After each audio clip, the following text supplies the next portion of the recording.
1481年，在西班牙的塞维利亚城，虔诚的天主教徒正在向当局自首。他们承认自己信奉异端，违背了天主教的教义。但这是为什么呢？西班牙宗教审讯所来到了塞维利亚。宗教审讯始于1478年，教宗西斯科特四世颁布法令，授权天主教君主费迪南德和伊莎贝拉根除西班牙王国的异端邪说。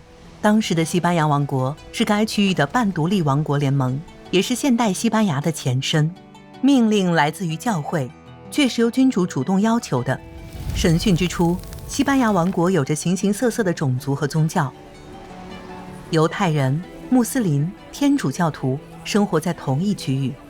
审讯所很快便开始专注于驱除那些非天主教人士，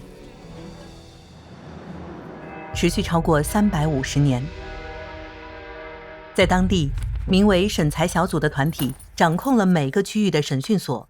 审裁小组包括一位负责逮捕的警察、一位检察官、审问被告的审讯官和一位抄写员。审裁小组通常由大审判官领导，这是一位被国王和王后挑选的神职人员。审讯所每到一个地方都会发布恩典赦令，期限通常是40天。恩典赦令许诺会对那些承认自己信奉异端者宽大处理。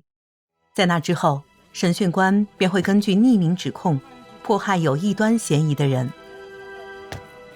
所以塞维利亚的忏悔者未必真的认为自己是异端，而是赌在后果尚不严重时便自行招认，以免往后被别人举报而遭到监禁或严刑折磨。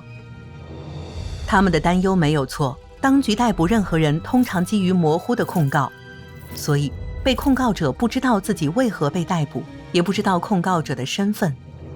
受害者将被监禁长达几个月或者几年，一旦被捕，财产将被没收，被捕者的家人往往会流落街头。在这样的情况下，受害者选择招认最普通的异端形式，例如在星期六晾晒床单。审讯所在不同时期针对人口中的不同群体。1492年，在残忍的大审判官托马斯·德·托尔克马达的催促下，君主发布一条法令，命令西班牙犹太人在4个月内改信天主教，否则必须离开西班牙。上千人被驱逐，那些留下来的则面临被迫害的风险。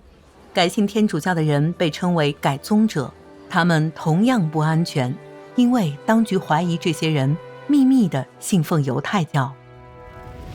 对改宗者的敌意同时来自宗教和经济层面，因为他们很大一部分是中上阶级。审讯所的注意力逐渐转向莫里斯科人，即原本信伊斯兰教的改宗者。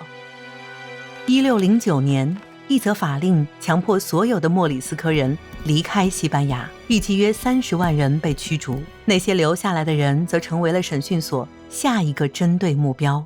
审判官在公共集会上宣布惩罚那些犯有异端罪的人，这类集会被称为 autos de fe， 意为信仰的行为，其中活动包括罪人游街、弥撒、布道和最后的处罚宣告，引来上百人围观。大部分被告被罚监禁、流放，或穿上标记罪人身份的悔罪服。最严重的处罚是 relaxado en persona， 即火刑的委婉说法。这种处罚不是很常见，一般留给拒不忏悔或重新信奉异教的异端。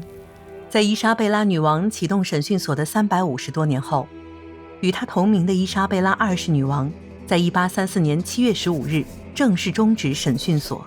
同一时期，其他欧洲国家都在经历启蒙运动，接受政教分离，但西班牙王国对天主教教会的依赖使得该国日渐孤立。历史学家们对审讯所造成的死亡人数仍有争议，有些人认为死亡人数超过3万人，但是大部分人估计大约在1到2000之间。然而审讯所带来的后果远不止死亡。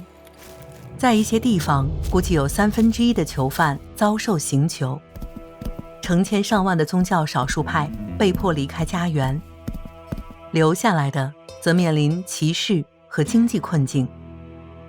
此外，西班牙美洲殖民地，尤其是墨西哥的较小型审讯所，也造成了类似的影响。